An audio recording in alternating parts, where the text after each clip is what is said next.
Salut et bienvenue dans cette nouvelle vidéo dans laquelle je vais vous montrer 5 astuces importantes que vous ne connaissez peut-être pas sur Windows. Alors ces 5 astuces vont non seulement révolutionner votre façon d'utiliser Windows, mais elles vous seront également très utiles à la longue. La première astuce qu'on va voir, c'est comment connaître le numéro de série de son ordinateur.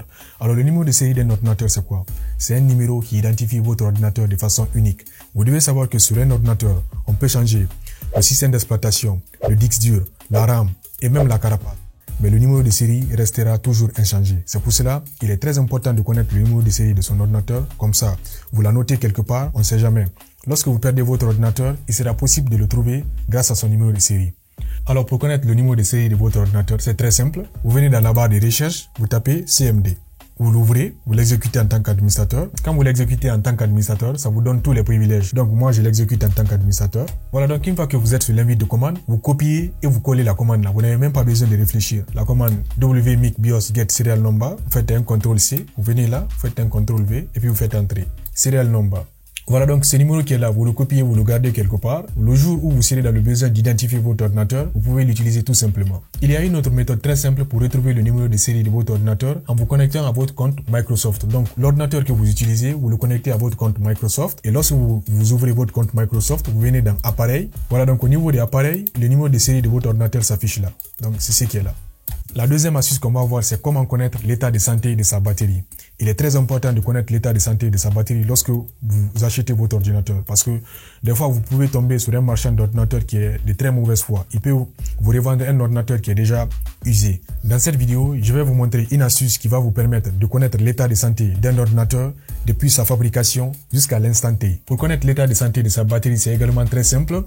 Vous utilisez l'invite de commande, comme je vous l'ai dit. Vous venez dans la barre de recherche, vous tapez CMD. Et quand l'invite de commande est ouvert, vous venez juste là, le code qui est là, vous le copiez, vous faites un CTRL-C et vous le collez. Je vais faire une petite explication. Voilà, donc là, c'est la commande Power CFG. Donc ici, ça, c'est l'option. Et Out, c'est que toutes les informations concernant ma batterie, il va le mettre dans un fichier HTML. Et ce fichier HTML sera sur le bureau. Donc, vous tapez Entrée. Automatiquement, un rapport sur l'autonomie de la batterie enregistré dans C, Michel, Desktop, rapport.html. Donc, je ferme tout ça et je viens là, sur le bureau. Ici, il est là, rapport de la batterie. Donc, je double-clique. Voilà, donc là, dans ce rapport, vous aurez toutes les informations concernant votre batterie. Je vais vous expliquer juste les parties les plus importantes. La première partie, ça, c'est la batterie, le type de batterie qui est installé. Voilà, donc là, il vous donne toutes ces informations. Maintenant, il y a une partie où il y a l'historique de l'usage. Voilà, donc depuis le premier 10e mois, la batterie là, elle a commencé à fonctionner. Et il y a une dernière partie qui est là. Voilà, donc là, l'autonomie de ma batterie, elle est estimée entre 2h38 minutes 38 secondes et 2h46 minutes 21 secondes. Voilà, donc cela veut dire que je peux continuer à utiliser mon ordinateur entre 2h38 minutes et 2h46 minutes sans qu'il ne soit branché à un secteur. La troisième astuce qu'on va voir, c'est comment connaître le mot de passe d'un Wi-Fi. Cela peut être banal pour certains, mais des fois, lorsque vous êtes connecté déjà, vos appareils sont déjà connectés à un Wi-Fi, vous n'avez plus besoin de rentrer le mot de passe. Et au bout d'une année ou deux ans, vous risquez d'oublier le mot de passe. Et lorsque vous avez par exemple de la visite, la personne vous demande par exemple le mot de passe de votre Wi-Fi, vous ne vous rappelez plus. Donc dans cette vidéo, je vais vous montrer comment retrouver le mot de passe de votre Wi-Fi. Pour retrouver le mot de passe d'un Wi-Fi, c'est très simple. Vous venez en bas, vous cliquez sur l'icône du Wi-Fi, vous faites un clic droit, vous cliquez sur aller à paramètres. Là, vous cliquez sur réseau et internet.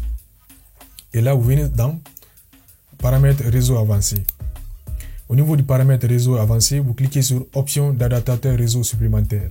Voilà, donc là, il m'affiche le Wi-Fi auquel je suis connecté. Ici, c'est un Xiaomi D411. Donc, c'est ce qui est là. Voilà, Xiaomi D411. Donc, vous double-cliquez. Vous cliquez sur propriétés sans fil. Voilà, donc au niveau des propriétés sans fil, vous cliquez sur sécurité. Et là, vous cliquez sur afficher les paramètres. Voilà, donc ce qui est affiché là, c'est le mot de passe du Wi-Fi. La quatrième astuce qu'on va voir, c'est comment retrouver sa clé d'activation Windows. Oui, des fois, c'est très important de connaître sa clé d'activation parce que lorsque vous changez par exemple d'ordinateur, vous avez besoin de transférer la licence de l'ancien ordinateur vers le nouveau. Donc, si vous ne vous rappelez pas de votre clé d'activation, vous êtes obligé d'acheter une nouvelle licence. Donc, dans cette vidéo, je vais vous montrer comment retrouver sa clé d'activation Windows. Pour retrouver la clé d'activation de son système, c'est très simple. Vous venez dans la barre de recherche, vous tapez PowerShell. Voilà, donc là, vous choisissez PowerShell, qui est là. Il va vous afficher le PowerShell. Donc là, ici, je mettrai toutes les commandes là dans la description de la vidéo. Vous copiez, vous faites un CTRL-C, vous venez là, vous faites un CTRL-V, tapez Entrée. Là, il ne m'affiche pas la clé de produit de mon système. Il n'y a pas de problème. Si cette méthode ne marche pas, vous allez dans votre navigateur, vous tapez Product Key. Vous le téléchargez sur le site Nearsoft. Donc, ici, je le télécharge. Voilà, donc là, vous descendez en bas, tout en bas. Voilà, donc là, vous le téléchargez. Ici, c'est la version 64 bits qui est disponible. Vous cliquez sur Télécharger. Lorsque vous lancez le téléchargement, votre navigateur va le bloquer parce que Windows ne le reconnaît pas comme étant un programme authentique. Mais vous avez besoin du programme pour retrouver votre clé d'activation. Donc, qu'est-ce que vous faites? Vous venez, vous désactivez votre antivirus. Donc, vous désactivez l'antivirus. Ici, là, je clique là. Je viens dans l'antivirus. Et puis, protection contre les menaces. Gérer les paramètres. Je désactive l'antivirus. Ici, je désactive tout. Je reviens dans le programme. Et puis là, je relance le téléchargement.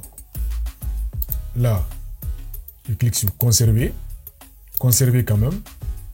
Il va le bloquer encore. Je clique sur Conserver. Afficher plus. Conserver quand même. Il a téléchargé. Voilà, donc là, il va vous télécharger un fichier qui est compressé.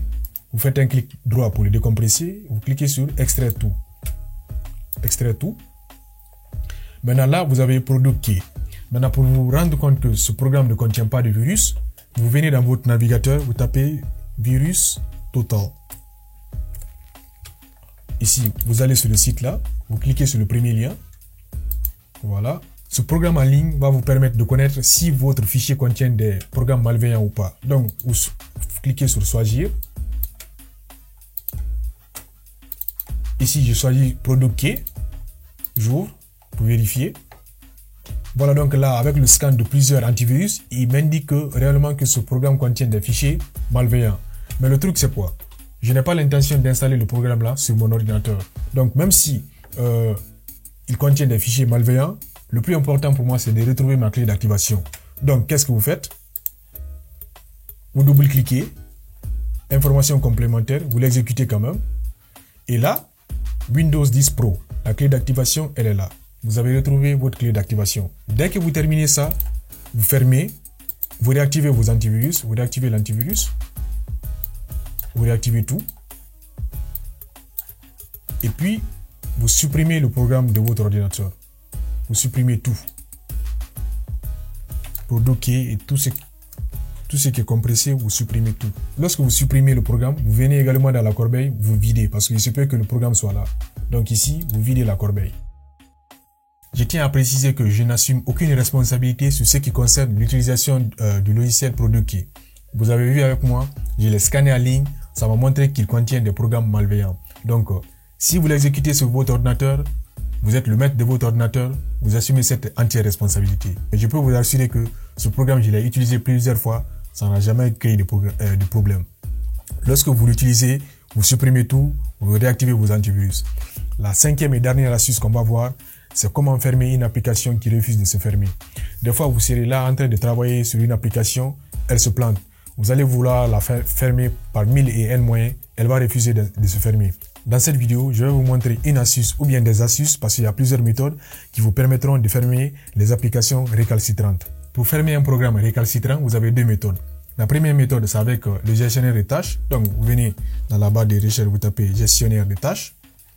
Voilà, il est là, il se présente, gestionnaire de tâches, vous l'ouvrez. Voilà, donc supposons dans mon cas que l'application DaVinci Resolve, l'application là refuse de se fermer. L'application s'est plantée. Donc, qu'est-ce que vous faites? Je choisis DaVinci Resolve, il est là. Je clique sur fin de tâche. Automatiquement, il disparaît. La deuxième méthode qu'on va voir, ça sera avec l'invite de commande. Cette méthode, elle ne rate jamais. Je l'ai toujours utilisée et ça ne m'a jamais trahi. Donc, pour ce faire, supposons dans notre cas que l'application DaVinci est plantée. Cette application, elle est plantée. Donc, qu'est-ce que vous faites? Vous venez dans le gestionnaire des tâches. Ici, on était au niveau des processus. Maintenant, vous quittez au niveau des processus parce que Vous avez essayé de le fermer par exemple là, avec terminer tâche, ça ne s'est pas fermé. Vous verrez dans le détail.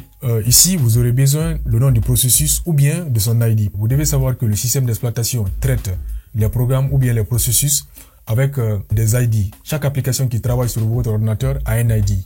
Donc ici, DaVinci Resolve a pour PID, ça c'est processus ID 10736. Donc pour fermer DaVinci Resolve avec l'invite de commande, l'invite de commande, c'est un outil qui est très puissant parce que avant l'apparition des systèmes d'exploitation avec les interfaces graphiques, les gens travaillaient avec l'invite de commande. L'invite de commande, c'est en quelque sorte le système d'exploitation. Donc, l'invite de commande est plus proche du système d'exploitation que l'interface graphique. Donc, qu'est-ce que vous faites? Ici, vous utilisez la commande task kill. Donc, tuer la tâche. Donc, task kill avec l'option F. Donc, F, c'est pour forcer le processus à se fermer. Et puis, vous pouvez le faire de deux façons. Soit vous utilisez l'ID du processus ou bien le nom du processus. Donc, le plus facile pour moi, c'est d'utiliser l'ID du processus. Donc, pour utiliser l'ID du processus, je fais PID. PID. Donc, son PID, c'est 10736. Donc, ici, c'est 10736. Donc, je vais mettre les fenêtres côte à côte pour que vous voyez l'exécution. Voilà, donc DaVinci Resolve est là. Donc là, là, j'ai fait une erreur. Au niveau de l'option, PID, c'est une option. Je dois mettre ça. Donc, je tape sur Entrée.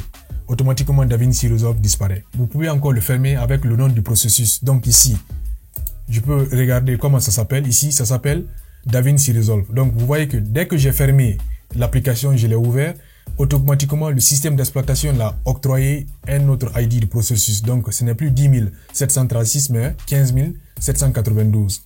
Donc ici, je veux le fermer avec le nom resolve.exe. Donc ici, au lieu de PID maintenant, j'utilise image comme image. Donc c'est resolve. En majuscule et en minuscule, c'est la même chose. Resolve.exe. Ici, je les mets côte à côte. Voilà. Et puis je tape sur Entrée. Automatiquement, l'application se ferme. Voilà. Voilà, donc cette vidéo tire à sa fin. Et vous savez maintenant comment retrouver le numéro de série de votre ordinateur, comment connaître l'état de santé de votre batterie, comment afficher le mot de passe que vous avez oublié. Vous savez également comment retrouver votre clé d'activation Windows. Et vous savez maintenant comment fermer une application recalcitrante. J'espère que cette vidéo vous a plu. Si c'est le cas, abonnez-vous et vous activez la cloche de notification. Comme ça, on se retrouve à bientôt pour une nouvelle vidéo. Ciao.